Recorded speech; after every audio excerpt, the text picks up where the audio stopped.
అందరికీ నమస్కారం అండి. సుబ్బారావు గెడ్డం చేసుకుంటూ ఉండగా ఫోన్ రింగ్ అయ్యింది. ఏమేవ్ ఎవరొచ్చు అని గావు కేక పెట్టాడు. ఇంత పొద్దున్నే ఎవరండి అని విసుక్కుంటూ వచ్చి రిసీవర్ ఎత్తి హలో అంది వసంత. బాగున్నాం వదినా, మీరు బాగున్నారా? పిల్లలు కులాసానా? అన్నయ్య గారు ఎలా ఉన్నారు? వసంత మాటలు వినిపిస్తున్నాయి సుబ్బారావుకి. అతనికి అర్థమైపోయింది ఫోన్ చేసింది తన అక్క అని. అలాగే అలాగే వదినా అంటూ ఏవండోయ్ మీ అక్కయ్య మీతో మాట్లాడతారట అన్నది వసంత. సుబ్బారావు రిసీవర్ అందుకుని హలో అక్కాయ్ అన్నాడు. ఒరే సుబ్బు, మేము తిరుపతి వెళుతున్నాంరా. ఈరోజు సాయంకాలం బయలుదేరుతున్నాం. నారాయణాద్రి గుంటూరు వచ్చేటప్పటికి 10 అవుతుంది అనుకుంటాను. అక్కడ ఇంజిన్ చేంజ్ చేసుకోవడానికి అరగంట ఆగుతుందట. నువ్వు స్టేషన్కి రా అంది పార్వతి. అలాగే అలాగే అక్కాయ్. వచ్చేటప్పుడు మాకు డిన్నర్ తీసుకురా. మా పక్కింటి వాళ్ళు కూడా మాతో వస్తున్నారు. 6 సరిపోయేటట్లు వండించి తీసుకురా. పార్వతి మాటలు వింటూ అలాగే అక్కాయ్ అన్నాడు సుబ్బారావు నీరసంగా. అక్క కాబట్టి వాళ్లకి తెమ్మంటే సరే, పక్కింటి వాళ్లకు కూడా వండించి తేవాలంట. తేరగా వస్తుంటే సరి, 10 మందికి తెమ్మంటారు.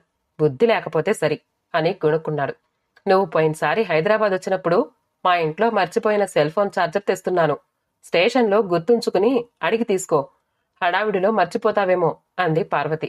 అలాగే, గుర్తుంచుకుని అడిగి తీసుకుంటాలే అన్నాడు సుబ్బారావు. ఏంటండి గుర్తుంచుకుని అడిగి తీసుకుంటాను అంటున్నారు? కుతూహలంగా అడిగింది వసంత. సెల్ ఛార్జర్లే అని గెడ్డం గీసుకోవడంలో మునిగిపోయాడు.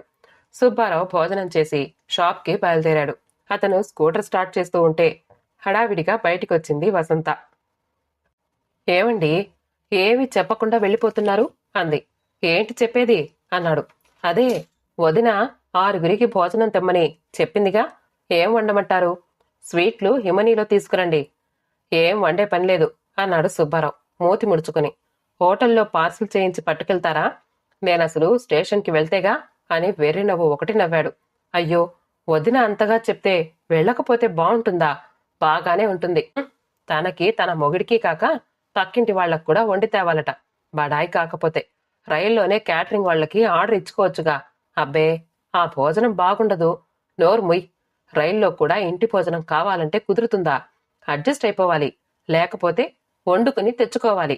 6 వండడం అంటే మాటలా? నీకెంత కష్టం? వసంత సుబ్బారావు ముఖంలోకి ఆశ్చర్యంగా చూసింది. తన కష్టం గురించి సానుభూతి చూపించడం ఇదే మొదటిసారి.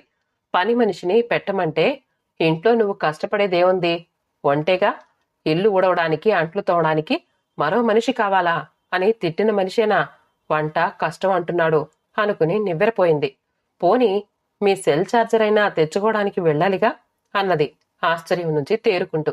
అవసరం లేదు, కొత్తది కొనుక్కున్నాను అన్నాడు స్కూటర్ స్టార్ట్ చేస్తూ.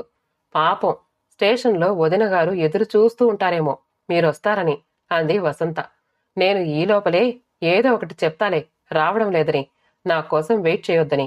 వాళ్ల తిప్పలు వాళ్లు పడతారు. వేలకు వేలు యాత్రలకని ఖర్చు పెడతారు. తేరగా వస్తుందని ఇంట్లో నుంచి వండించి తేవాలి అని గొణుక్కుంటూ వెళ్లిపోయాడు సుబ్బారావు. భర్త పీనాసి మనస్తత్వం తెలిసిందే కనుక వసంత నిట్టూర్చి ఇంట్లోకి వెళ్లిపోయింది. సికింద్రాబాద్లో నారాయణాద్రి ఎక్స్ప్రెస్ బయలుదేరింది. నల్లగొండలో ట్రైన్ ఆగగానే పార్వతి భర్త మోహన్ అందరికీ వడల ప్లేట్లు తెచ్చిచ్చాడు. ఇప్పుడు ఎందుకండి డబ్బు దండగా, గుంటూరులో ఎటు భోజనం చేస్తాంగా అంది పార్వతి. మీ తమ్ముణ్ణి నమ్ముకుంటే అయినట్లే, మాడి చావాల్సిందే. అసలు స్టేషన్కి వస్తాడంటావా? నాకైతే నమ్మకం లేదు నవ్వుతూ ఆట పట్టించాడు భార్యని. మా తమ్ముడు ఈ మాత్రం దానికి భయపడతాడా? చూస్తూ ఉండండి, క్యారేజీలతో భోజనం తెస్తాడు అన్నది పార్వతి. మీ తమ్ముడు పీనాసి పుల్లయ్య, నాకు తెలీదా? పెళ్లైన దగ్గర నుంచి చూస్తున్నాను. వాడితో సినిమాకెళితే జేబులో నుంచి డబ్బు తీయడు. తీరా నేను టికెట్లు కొని తెస్తే అయ్యో బావా, మేనేజర్ మన ఫ్రెండే, నేను తెప్పిద్దామనే లోపలికి వెళ్ళాను అంటాడు. హోటల్కెళ్ళి వెయిటర్ బిల్లు తెచ్చే సమయానికి చెయ్యి కడుక్కునేందుకని వాష్ బేసిన్ దగ్గరకు వెళ్తాడు. నేను ప్లేట్లో డబ్బులు పెట్టాక నేనిచ్చేవాణ్ణిగా అంటాడు అంటూ మొదలుపెట్టాడు మోహన్. అతని మాటలకు కంపార్ట్మెంట్లో ఉన్నవాళ్లు నవ్వారు. ఇక చాలండి విసుక్కుంది పార్వతి. మా పిల్లలు చిన్నప్పుడు సినిమాకి తీసుకెళ్లమని గొడవ చేస్తే తీసుకెళ్లి తను ఫస్ట్ క్లాస్ టికెట్ కొనుక్కొని వాళ్లని 3rd క్లాస్లో కూర్చోబెట్టేవాడు. ఇంటర్వెల్లో ఒక చిప్స్ ప్యాకెట్ కొని 2 తినమనేవాడట. ఒక కూల్ డ్రింక్ ఇద్దరిని చెరీ కాస్త తాగమనేవాడట అని పకపక నవ్వాడు మోహన్. చాలండి, వాడిది పీనాసితనం ఏం కాదు, పొదుపుగా ఉంటాడు.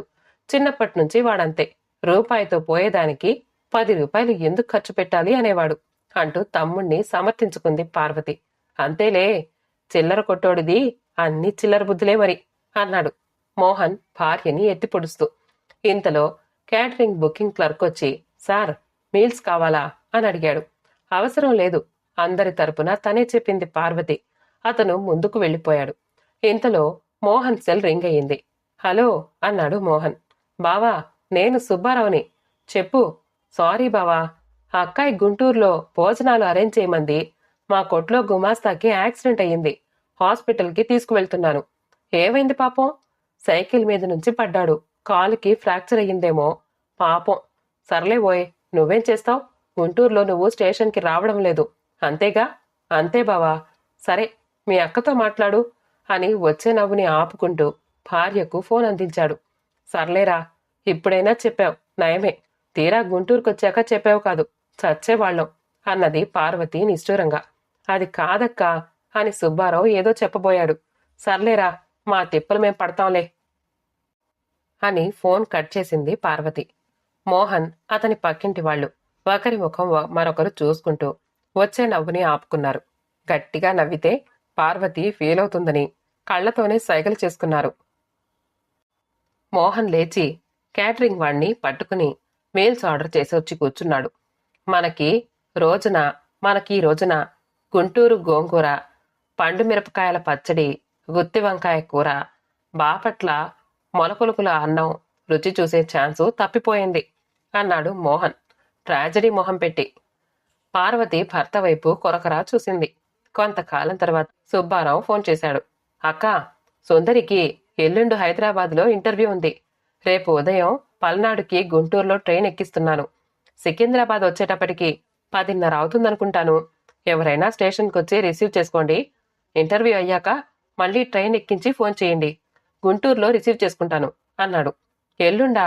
ఒరే సుబ్బు, మేం ఊళ్ళో ఉండడం లేదు. నువ్వు నీ కూతురి వెంటొచ్చి ఇక్కడ ఏదైనా లాడ్జీలో దిగు. పని పూర్తి చేసుకుని వెళ్ళు, సరేనా అని ఫోన్ పెట్టేసింది పార్వతి. కథ సమాప్తమండి. కథ నచ్చితే లైక్ చేయండి, షేర్ చేయండి, సబ్స్క్రైబ్ చేసుకోండి. ఆల్ అనే బెల్ బటన్ని నొక్కండి. మళ్ళీ కలుద్దాం ఇంకో మంచి కథతో.